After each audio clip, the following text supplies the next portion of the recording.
ఇంతవరకు సాంగ్స్లో, యాక్షన్ సాంగ్స్లో ప్రభు చూపుతూ వచ్చారు. ఈ మార్నింగ్ సెషన్లో మెయిన్ లెసన్లోకి వెళ్తుండగా మీ ఆత్మతో నింపండి. నిలబడుతున్న నీ దాసులను బలపరచండి.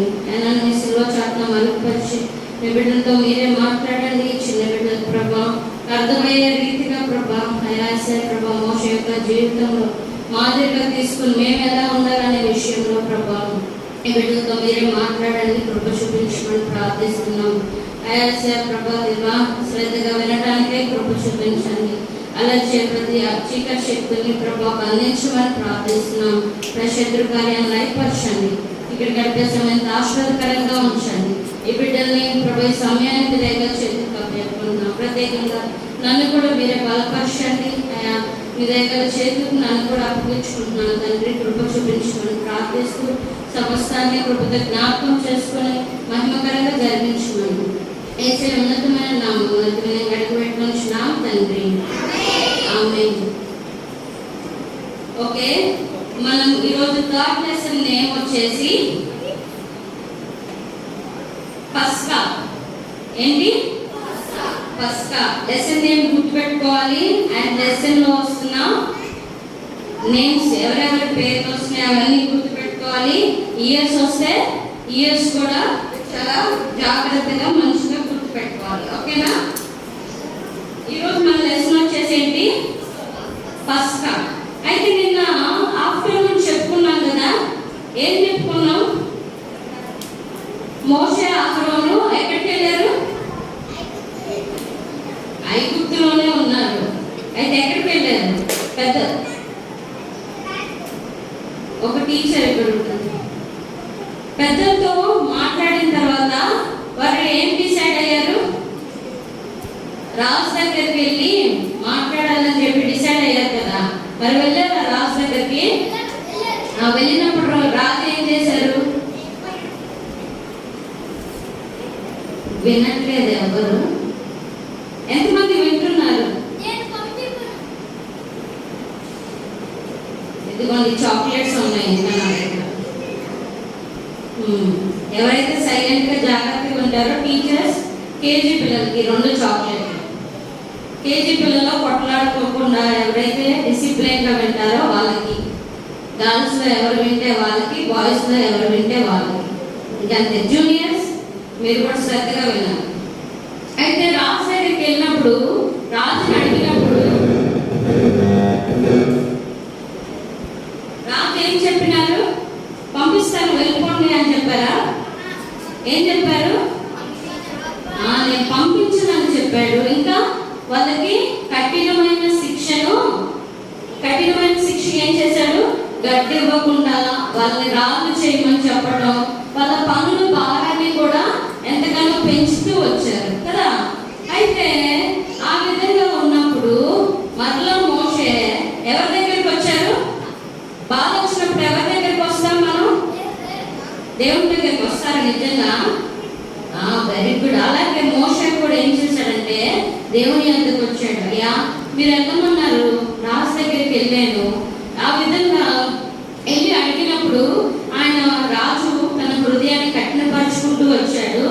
కఠినపరుచుకుని పంపకపోగా ప్రజలకు అందరికీ కూడా పనుల భారం పెంచారు. ఎప్పుడైతే పనుల భారం పెంచారో మోషేకి వ్యతిరేకంగా ఏం చేశారు? ప్రజలందరూ కూడా అప్పటిదాకా ఓకే మేము మీ వెంటుంటాం మోషే అహరోను మీరేం చెప్తారు చేస్తామని చెప్పిన ప్రజలు ఎప్పుడైతే పనుల భారం పెంచి రాజుగారు కఠినమైన నిర్ణయాలు, ఇంకా వాళ్ళని బాధపెట్టడం, ఇంకా వాళ్ళని కొట్టడం చేశారో అప్పుడు ఏం చేశారు? మోషేకి వ్యతిరేకంగా తిరిగిపోయి నీ వల్లే మా పనులు పెరిగిపోయినాయి, నీ వల్ల అసలుకే మేము బాధగా ఉన్నాం, అసలుకే ఈ ఐగుప్తులు మమ్మల్ని హింసిస్తుంటే మీ వల్లే ఇంకా మా పనుల భారం పెరిగిపోయిందని చెప్పేసి అందరూ ఏమైపోయారు? మోషేకి వ్యతిరేకం అయిపోయి మోషే మీద గొడవ పెట్టుకోవటం స్టార్ట్ చేశారు. అప్పుడు మోషేకి చాలా బాధ వేసింది. మిమ్మల్ని ఎవరైనా తిడుతున్నారు అనుకోండి, ఏమవుతుంది? తిట్టుకొని నేను నవ్వుకుంటారా? ఏమవుతారు? నన్ను అందరూ తిడుతున్నారని చెప్పి బాధేసి ఏడుపు వస్తుంది కదా. అలాగే మోషేకి కూడా బాగా బాధేసి ఏడ్చుకుంటా ఎక్కడికి వెళ్ళాడు? దేవుని సన్నిధికి వెళ్ళిపోయాడు. వెళ్ళిపోయి దేవా మీరు వెళ్ళమన్నారు, నేను వెళ్ళాను, రాజుగారితో మాట్లాడాను, ఆయన తీసుకుని నీ బిడ్డలకి ఇంకా భారాన్ని పెంచి ఇంకా వాళ్ళని కఠినంగా శిక్షిస్తూ ఉన్నాడు. కృపతో జ్ఞాపకం చేసుకోండి అని చెప్పేసి ఎవరితో చెప్పుకుంటా వచ్చాడు? దేవుని సన్నిధిలో ప్రార్థన చేస్తూ దేవునికి చెప్పుకుంటా ఉన్నాడు. అయితే దేవుడు ఏం చేశాడు? మోషే ప్రార్థన ఆలకించాడు. ఆలకించి మరలా మోషేతో మాట్లాడుతున్నాడు. ఏమని? ఇప్పుడు మరలా నీ అన్నం తీసుకొని రాజు దగ్గరికి వెళ్ళు. రాజు దగ్గరికి వెళ్ళిపోయి అక్కడ నేను నీతో చెప్పినది చెయ్యి అని చెప్పేసి చెప్తారు. అప్పుడు మరలా వెళ్ళమంటున్నావా?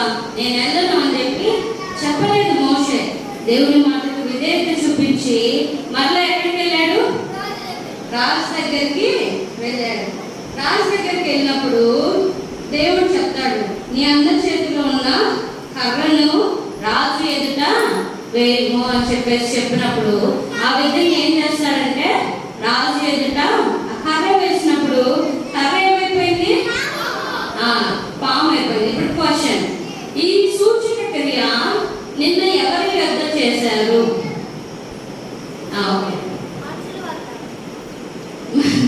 మనుషులు వద్ద కాదు. Wrong answer. అక్షయ్ నో, నిన్న స్టోరీలో చెప్పాము. ఎవరు ఆన్సర్ చెప్పారు?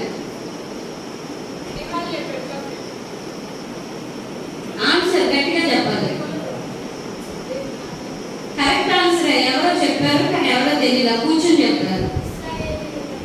Very good. ఇశ్రాయేల్ పెద్దల యొద్ద చెప్పారు. సరే, చాక్లెట్ లేదు కేజీ పిల్లలకి.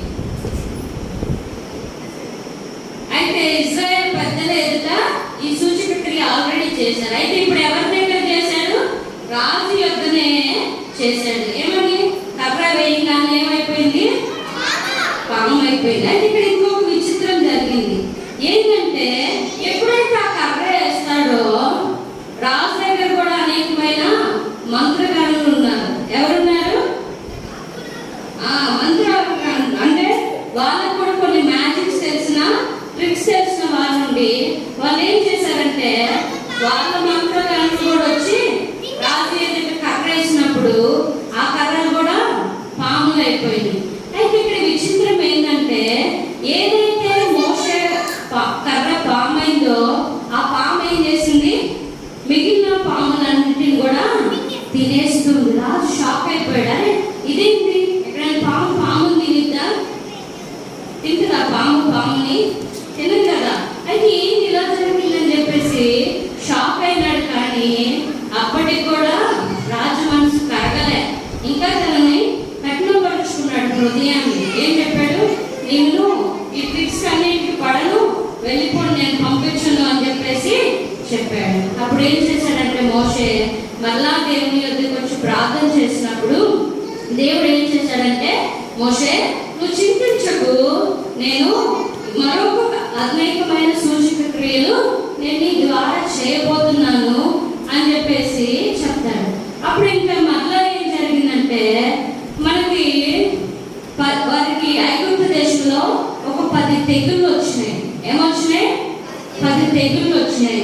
మొదటిగా ఏంటంటే నీరు ఏమైపోయింది? రక్తంగా మారిపోయింది. ఎవ్వరికి తాగడానికి లేదు. తాగుదామని చెప్పి బిందులో మూత తీస్తే బిందులో ఏముంది? రక్తం ఉంది. చెరువు దగ్గరికి ఏం తెచ్చుకుందామని చూస్తే చెరువు దగ్గర ఏముంది? ఆ వాటర్ అంతా కూడా రక్తంగా మారిపోయింది. వాళ్ళు సపరేట్ గా తీసి పెట్టుకుందామని అనుకుని సపరేట్ గా తీసుకుని తాగుదాం అనుకునే గ్లాసెస్ లో బ్లడ్ ఉంది. ఆ విధంగా ఐగుప్తు దేశం అంతా కూడా వాటర్ లేకుండా విలపించిపోయారు. ఎక్కడ చూసినా రక్తమే ఉంటుంది కానీ ఒక చుక్క వాటర్ కూడా లేదు. ఆ విధంగా మొదటిగా తెగులు ఆ విధంగా అయింది. నెక్స్ట్ ఏమొచ్చిందంటే కప్పలు వచ్చినాయి. ఇల్లంతా కూడా కప్పలు వచ్చేస్తాయి. మనకు ఒక కప్ప చూస్తేనే భయం కదా,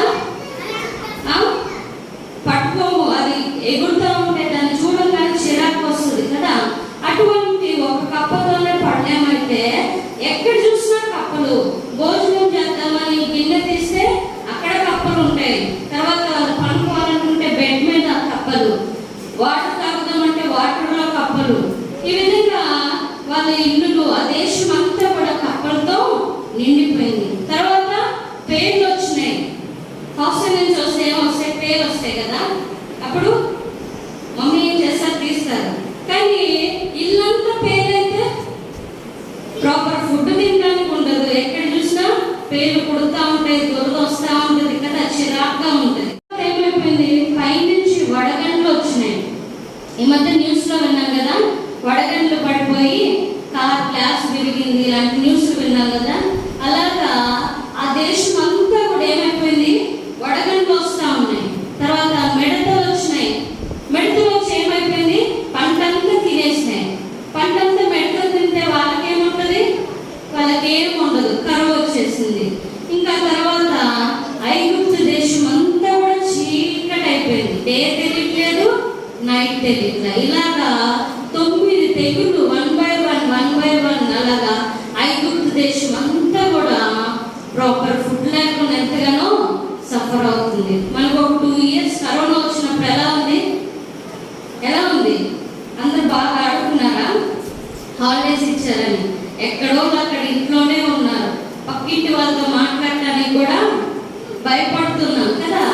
అయితే ఇన్ని తెగుళ్ళు వచ్చేసరికి వాళ్ళకి ప్రాపర్ ఫుడ్ లేక, వాటర్ లేక, ఇంక ఇల్లంతా మొత్తం డే నైట్ తెలియకుండా చీకటి అయిపోయింది అనుకోండి. ఏమన్నా కనిపిస్తుందా? ఏం కనిపించదు కదా. మనకి నైటే ఏం కనిపించదు, లైట్స్ ఉన్నాయి కదా. అయితే వాళ్ళకి ఆ టైంలో లాంతర్లు ఇల్లు అయితే అయినా కూడా వాళ్ళకంతా కూడా చీకటి అయిపోయింది. ఏం కనిపించదు, ఒకరినొకరు చూసుకునే పరిస్థితులు లేదు.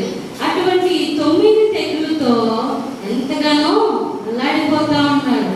అయ్యో ఎప్పుడు ఇదంతా వదిలిపోతుంది అని చెప్పేసి ప్రజలందరూ విసిగిపోయారు.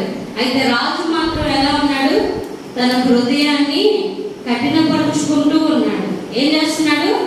కఠినపరుచుకుంటూ ఉన్నాడు. ఇశ్రాయేల్ ప్రజల్ని తిరిగి పంపించడానికి ఏమాత్రం ఇష్టపడలేదు. అయితే మోషే విడువక మరలా ఏం చేస్తున్నాడు? దేవుని దగ్గర మాట్లాడుతున్నాడు. అయ్యా 9 తెగుళ్ళు వచ్చినాయి, అయినా కానీ రాజు హృదయాన్ని కఠినపరుచుకుంటూ ఉన్నాడు అన్నప్పుడు దేవుడు చెప్తున్నాడు, మోషే భయపడకు, ఈ చివరి తెగుల ద్వారా నేను ఇశ్రాయేల్ ప్రజలకి విడుదల దయచేయబోతున్నానని చెప్తాడు. ఆ చివరి తెగులు ఏంటంటే ప్రతి ఒక్క అంటే రాజుగారి గృహం నుంచి చెరసాల్లో ఉన్న ఖైదీ వరకు ఐగుప్తులో ప్రతి ఒక్క ఫస్ట్ బేబీ అంటే మొదటి పుట్టిన కుమారుడు కానీ కుమార్తె కానీ ఎవరైతే ఉంటారో మొదటి పుట్టిన వాళ్ళందరూ కూడా చనిపోతారు అని చెప్పేసి చెప్తారు. అయితే ఇశ్రాయేల్ ప్రజలు ఎలా బ్రతుకుతారంటే మీ యొక్క ఇళ్ళకి ఏముండాలంట? గొర్రె పిల్ల యొక్క రక్తాన్ని 3 సైడ్స్ గడపలు ఉంటాయి కదా, ఒకటి ఇటు కర్ర, ఇంకోటి ఇటు, ఇంకోటి అడ్డంగా. అయితే ఆ విధంగా ఆ గడపకి మీరు ఏం చేయాలంట? బ్లడ్ అప్లై చేయాలి. ఏం చేయాలి? రక్తాన్ని పూయాలి. ఏ ఇంటికైతే ఇట్టి రక్తం ఉంటుందో ఆ ఇంటిని మరణదూత దాటిపోతుంది. ఏ ఇంటికైతే ఆ రక్తం ఉండదో ఆ ఇంటిలోకి ఏమొస్తుందంట? మరణం వచ్చి ఏం చేస్తుంది? వారి మొదటి కుమారుడు, వారి ఇంట్లో మొదటి సంతానము చనిపోతారు అని చెప్పేసి దేవుడు మోషేతో చెప్తాడు. ఆ విషయమే తీసుకెళ్ళి రాజుతో చెప్పిన రాజు ఏం చేస్తాడు? తన హృదయాన్ని కఠినపరుచుకుని చూద్దాంలే అది కూడా అని చెప్పేసి చెప్తాడు. అప్పటికి కూడా దేవుని శక్తిని గుర్తించలే. ఫరో తన హృదయాన్ని కఠినపరుచుకుంటూ ఉన్నాడు. అయితే అదే విధంగా ఒక రోజు రాత్రి ఏం జరిగిందంటే ఇశ్రాయేల్ ప్రజలందరూ చెప్పేశాడు మోషే, మీరందరూ కూడా పస్కా విందుని, పస్కా బలిని చేయాలి. ఒక అంటే ఏ మచ్చ కలంకము లేని ఒక గొర్రెను తీసుకుని మీరేం చేయాలి? దాన్ని బ్లడ్ చిందించి ప్లేట్లో బ్లడ్ పట్టుకుని మీ గడపలకు 3 సైడ్స్ పూయాలి. తర్వాత ఆ పశువుని వండుకుని మీరు లోపల పస్కా విందు చేయాలి. ఏ గడపలకైతే బ్లడ్ ఉంటుందో ఆ గడపలోకి ఏమొస్తుంది? మరణదూత. ఏమొస్తుంది? మరణదూత వచ్చేసి వాళ్ళ ఇంట్లో మొదటి సంతానాన్ని తీసుకుని వెళ్ళిపోతుంది అని చెప్పేసి మోషే ప్రతి ఒక్క ఇజ్రాయేల్కి చెప్పాడు. చెప్పారు. ఇజ్రాయెల్ అందరూ దేవుని మాటలకు లోపడతారు కదా, అయితే వాళ్ళు అసలుకే కష్టాల్లో ఉన్నారు. ఓకే, ఈ కార్యం ద్వారా మాకు విడుదల వస్తుందని చెప్పేసి ఏం చేశారంటే ఇజ్రాయెల్ ప్రతి ఒక్కళ్ళు కూడా పస్కా బలి చేసి వాళ్ళ యొక్క గడపలకు ఏం చేశారు, రక్తాన్ని పూసుకొని ఉన్నారు. అయితే ఇంకొక ఆజ్ఞ కూడా చేశాడు. ఏమంటే ఆ టైంలో ఎవ్వరు ఇంటి నుంచి బయటికి రాకూడదు. ఏం చెప్పారు? ఎవ్వరు కూడా ఇంటి నుంచి బయటికి రాకూడదు. ఎవరైతే బయటకు వస్తారో వారి యొక్క మొదటి సంతానం ఏమైపోతారు, చనిపోతారు అని చెప్పేసి చెప్తారు. ఆ విధంగా ఇశ్రాయేల్ అందరూ కూడా మోషే చెప్పిన మాట విని వాళ్ళ ఇళ్ళల్లోనే ఉంటారు, ఇంట్లోనే ఉండి పస్కా బలి అర్పించి భోజనం చేసి దేవుణ్ణి ఆరాధిస్తూ దేవుని సన్నిధిలో పాటలు పాడుతూ వాళ్ళందరూ కూడా దేవుడితో సమయాన్ని గడుపుతూ ఉంటారు. అయితే ఐగుప్తు ప్రజలకు ఆ విషయం తెలియదు కదా. అయితే వాళ్ళందరూ ఏం చేస్తున్నారు, వాళ్ళు ఒక్కొక్కరు ఇంట్లో నుంచి ఏడుపులు వినిపిస్తూ ఉన్నాయి. ఎందుకు? వాళ్ళ ఇంట్లో ఒక్కొక్కరు ఏమైపోతున్నారు, ప్రతి ఒక్క ఫ్యామిలీలో మొదటి బిడ్డ చనిపోతూ ఉన్నారు. ఎవరైనా ఇంట్లో చనిపోతే ఏం చేస్తారు, ఏడుస్తారు కదా. చిన్నగా ఏడుస్తారా? ఏం ఏడుస్తారు? గట్టిగా ఏడుస్తారు కదా. అయ్యో విడిచి వెళ్ళిపోయావా అని చెప్పేసి గట్టి గట్టిగా ఏడుస్తారు కదా. అలాగా ఒక ఇంట్లో ఏడిస్తేనే అందరికి తెలిసిపోతుంది. అలాగా ఆ దేశంలో ఉన్న ప్రతి ఒక్క ఇంట్లో నుంచి ఏడుపు వస్తుంది, ఏడుపు సౌండ్ వస్తుంది. అలాగా ఐగుప్తు దేశం అంతా కూడా ఏడుపుతో, భయంకరమైన రోదనతో నిండిపోయింది. ఎందుకు? దేవుడి మాటకి విధేయత చూపించుకోకుండా రాజు తన హృదయాన్ని కఠినపరుచుకున్నాడు. కాబట్టి ఏమైపోయింది, ప్రతి ఒక్క ఇంట్లో, ఐగుప్తుల ఇంట్లో మొదటి సంతానం చనిపోతూ వచ్చారు. అయితే చనిపోతూ వచ్చినప్పుడు ఇంకా రాజు భయపడిపోయాడు. ఎందుకంటే రాజకుమారుడు కూడా చనిపోయాము, వీళ్ళ దేవుడు ఎంత శక్తివంతుడుగా ఉన్నాడు. మోషే చెప్పినవన్నీ కూడా జరుగుతూ వచ్చాయి. కప్పలు వస్తాయంటే కప్పలు వచ్చినాయి, తర్వాత పేర్లు వచ్చినాయి, నీళ్లు రక్తంగా మారిపోయినాయి, పశువులన్నీ చచ్చిపోయినాయి, ఈగలు వచ్చినాయి. ఇలా అన్ని తెగులు సంభవిస్తూ వచ్చినాయి. ఇప్పుడు చివరికి మొదటి సంతానం చనిపోతాడని చెప్పాడు, అది కూడా జరిగిపోయింది. ఇంకా రానున్న రోజుల్లో ఇంకా వీళ్ళు మన దగ్గరే ఉంటే ఇంకా ఏం చూడాల్సి వస్తుందో అని చెప్పేసి రాత్రికి రాత్రే ఏం చేస్తాడు, మోషేని అహరోన్ని పిలిపిస్తాడు. ఎవరిని పిలిపిస్తాడు? మోషే అహరోన్ని పిలిపిస్తాడు. పిలిపించి సీరియస్ గా చెప్తాడు. ఏమని? మీరు వెళ్ళిపోండి, ఈ ప్రజలను తీసుకుని ఎక్కడికి వెళ్తారో అక్కడికి వెళ్ళిపోండి, అర్జెంటుగా నా దేశాన్ని ఖాళీ చేయండి. రాజు ఎలా ఉన్నాడు? చాలా సీరియస్ గా ఉన్నాడు. వెళ్ళిపోండి అని చెప్పేసి చెప్తా ఉన్నాడు. అంతకుముందు వచ్చిన ప్రజలను పంపించండి అని చెప్పేసి మోషే అహరోన్లు అడిగితే అప్పుడు ఒప్పుకున్నాడా? ఒప్పుకోకుండా తన హృదయాన్ని కఠినపరుచుకుంటూ సైలెంట్ గా ఉంటున్నాడు. వెళ్ళిపోండి, మీరు నన్ను దగ్గర అడగొద్దు, నేను పంపించను, అలా చెప్తూ ఉన్నాడు. అయితే ఇప్పుడు ఏం చేశాడు? రాజు వాళ్ళని పిలిపించి నీ ప్రజలను తీసుకుని నువ్వు ఇక్కడి నుంచి వెళ్ళిపో, మీకేం కావాలో అది తీసుకుని వెళ్ళండి. ఇంతకుముందు మోషే అడుగుతాడు, ప్రతి ఒక్కరికి చెప్తాడు. ఏమని? దేవుడు ఏం చెప్పాడంటే ఐగుప్తులను అడిగి బంగారము, మీకు కావాల్సినవి ఏమైతే ఉన్నాయో వాళ్ళని అడిగి తీసుకుని బయటికి రండి అని చెప్తాడు. అప్పుడు రాజు ఒప్పుకోడు. ఏంటి, మిమ్మల్ని పంపించడమే ఇష్టం లేకపోతే మళ్ళీ మీకు బంగారం ఇవి కూడా ఇవ్వాలా అని చెప్పేసి చెప్తాడు. అయితే ఇప్పుడు రాజు ఏం చెప్తాడో తెలుసా? బంగారం ఏం కావాలంటే అది తీసుకుని మీరు మా దేశాన్ని వదిలిపెట్టి అర్జెంటుగా వెళ్ళిపోండి అని చెప్పేసి చెప్తా ఉంటాడు. ఎందుకు? ఇంకా ఏ భయంకరమైన తెగులు వచ్చి ఇంకా రాజ్యం ఎలా ఖరాబ్ అయిపోతుంది, రాజ్యం ఎలా నాశనం అయిపోతుంది అనే టెన్షన్లో, అనే భయంతో ఏం చేశాడు? రాత్రికి రాత్రే మోషే అహరోన్ని పిలిపించి ఇశ్రాయేల్ ప్రజలందరినీ పంపించడానికి ఇష్టపడతాడు. అయితే దేవుడు ఆ విధంగా బానిసత్వం నుంచి ఇశ్రాయేల్ ప్రజల్ని విడిపించాడు. అయితే స్టార్టింగ్ లో ఐగుప్తుకి ఎంతమందిగా వచ్చారు ఇశ్రాయేల్ ప్రజలు? నిన్న లెసన్లో చెప్పుకున్నాం. ఎంతమందిగా వచ్చారు? చెప్పండి, కరెక్టే, గట్టిగా చెప్పండి. ఎవరు చెప్తున్నారు? 70 మందిగా వచ్చారు. అయితే ఇప్పుడు కౌంట్ చేస్తే ఎంతమంది ఉన్నారో తెలుసా? స్త్రీలు పురుషుడు కాకుండా పిల్లలు స్త్రీలు కాకుండా పురుషుల వాటికి ఎంతమంది ఉన్నారట? 6 లక్షల మంది కార్బలు, అంటే అంతమందిగా ఉన్నారంట. అంటే దేవుడు ఐగుప్తు దేశంలో ఇజ్రాయెల్ ప్రజల్ని అంతగా విస్తరించాడంట, అంతగా వాళ్ళు అభివృద్ధి చెందే విధంగా ఆశీర్వదించారు. ఇప్పుడు వాళ్ళందరూ నడిపిస్తున్న నాయకుడు ఎవరు? మోషేకి ఇది చాలా ఆశ్చర్యం. అయ్యో, ఇంతమందిని నేను నడిపించాలా అని చెప్పేసి భయపడ్డాడంట. కానీ ఏం చెప్పాడు దేవుడు మోషేకి? నేను నీకు తోడై. వాళ్ళు ఏం చేశారు? వాళ్ళ దగ్గర బంగారం, అవి వాళ్ళకి ఏం వస్తువులు అవి కావాలి అవన్నీ తీసుకుని, ఇంకా దాంట్లో తినడానికి ఫుడ్ కావాలి కదా. అయితే వండుకోవడానికి సమయం లేదు, ఎందుకంటే రాజు అర్జెంటుగా వెళ్ళమన్నాడు అని చెప్పేసి ఏం చేశాడు? వాళ్ళ దగ్గర పిండి కూరగాయలు ఏం కావాలో అవి తీసుకుని ఏమయ్యారు? అందరు కూడా ఏమైపోయారు? వెళ్ళటానికి సిద్ధమయ్యి బయలుదేరారు. అయితే ఈ ఉదయకాల సమయంలో ప్రభువైన యేసుక్రీస్తు వారు కూడా మన కొరకై పస్కా బలిగా అర్పించబడుతూ వచ్చాడు. నా పాపాల నిమిత్తమై ఆయన ఏం చేశాడు? గొర్రెపిల్లగా ఈ లోకానికి వచ్చి ప్రభువైన యేసుక్రీస్తు వారు మన పాపముల నిమిత్తమై మరణించాడు. ఈ సత్యం మనకు తెలుసా? ఎంతమందికి తెలుసు?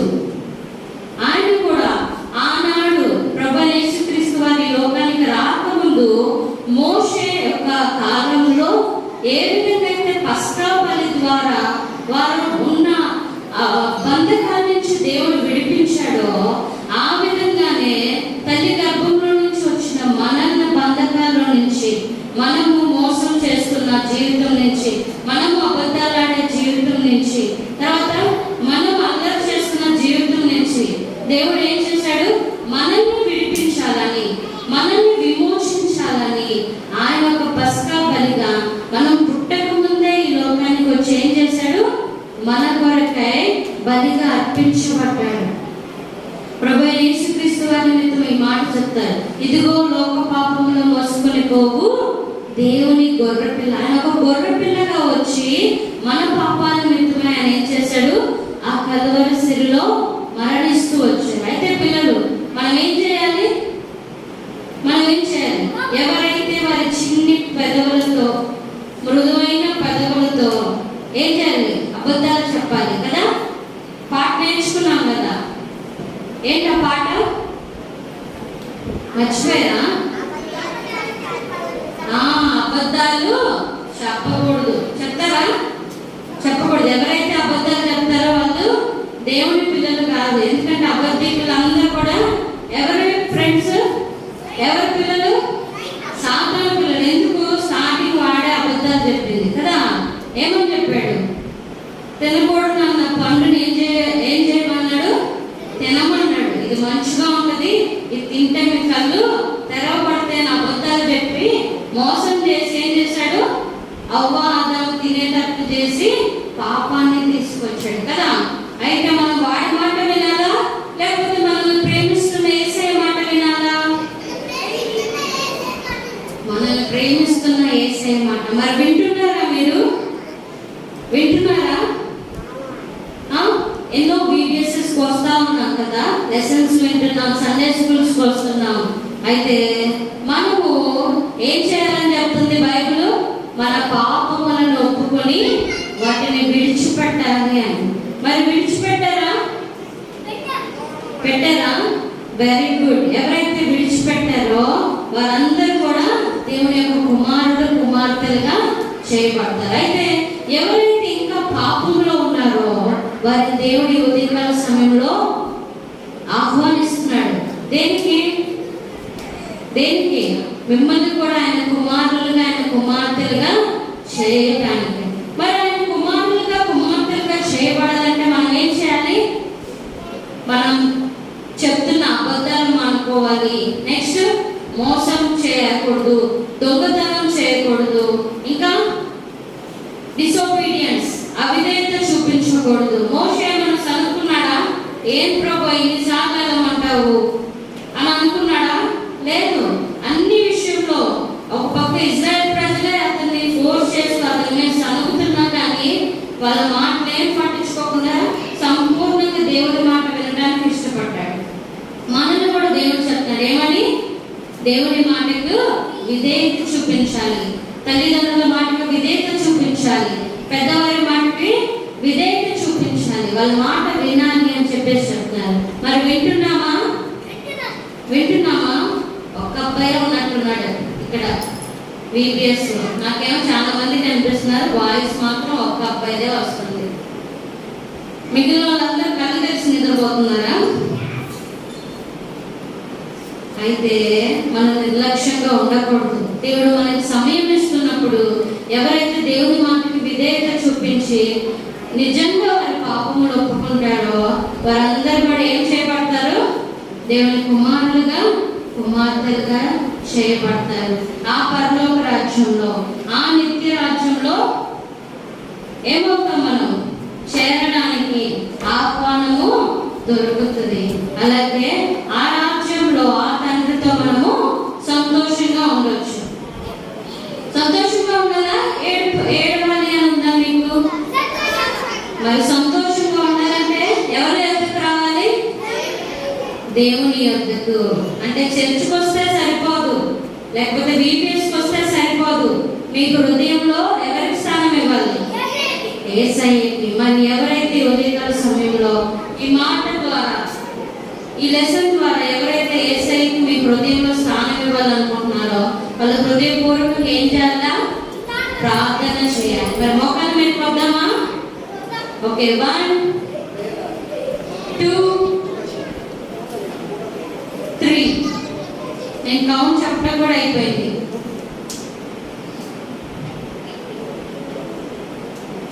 మీరు కూడా మనసులో ప్రార్థన చేసుకోండి. యేసయ్యా, నేను కూడా ఇన్ని రోజులు అబద్ధాలు చెప్తూ వచ్చాను, దొంగతనం చేస్తూ వచ్చాను, మోసం చేస్తూ వచ్చాను, తల్లిదండ్రుల మాట వినలేదు, అల్లరి చేస్తూ వచ్చా, బూతులు తిడుతూ ఉన్నా, సినిమా పాటలు పాడుతూ ఉన్నా. ఎన్నిసార్లు ఇవి చేయకూడదని నేను వింటూ వస్తున్నా కానీ మీ మాటకి నేను లోపడలేదు. ఈ ఉదయకాల సమయంలో లోపడటానికి ఇష్టపడుతున్నాను. నా పాపాలు క్షమించండి యేసయ్యా. నన్ను కూడా మీ బిడ్డగా చేసుకోవడానికి, మీ బిడ్డగా చేయబడటానికి కృప చూపించండి. నన్ను మీ రక్తంతో కడిగి మీ కుమార్తెగా, మీ కుమారుడిగా నన్ను కూడా చేసుకోండి అని చెప్పేసి మీరు కూడా మీ చిన్న పెదవులతో దేవుని సన్నిధిలో హృదయపూర్వకంగా ప్రార్థన చేశారనుకోండి, మీరందరూ కూడా దేవుని పిల్లలు అయిపోతారు. మరి ప్రార్థన చేద్దామా? ఓకే. ప్రేమను ముందుల పరలోక తండ్రి, నా గొప్ప దేవ, నా రక్షకుడా, ఈ ఉదయకాల సమయంలో ప్రభా మెయిన్ లెసన్ ద్వారా ప్రభా మీరు మాట్లాడుతూ వచ్చిన ప్రతి మాటను బట్టి వందనాలు స్తోత్రాలు చెల్లించుకుంటున్నాను. అయా, మీరు మా కొరకే పసకా బలిగా చేయబడుతూ వచ్చారు. అయా ప్రభా దేవ, మమ్మల్ని పాపము నుంచి, అయా ప్రభా ఈ లోక మాలిన్యం నుంచి విడిపించారు. అందుకే వందనాలు. ఈ ఉదయకాల సమయంలో ఎవరైతే ప్రభా వారి చిన్ని హృదయంలో ప్రభా మీకు స్థానం ఇవ్వాలని ఆశపడుతున్నారు, వారి చిన్ని నోటితో ప్రభా వారి పాపమును ఒప్పుకోవడానికి ఇష్టపడుతున్నారు, అటు బిడ్డను కృపతో జ్ఞాపకం చేసుకోండి, వారి ప్రార్థన ఆలకించండి.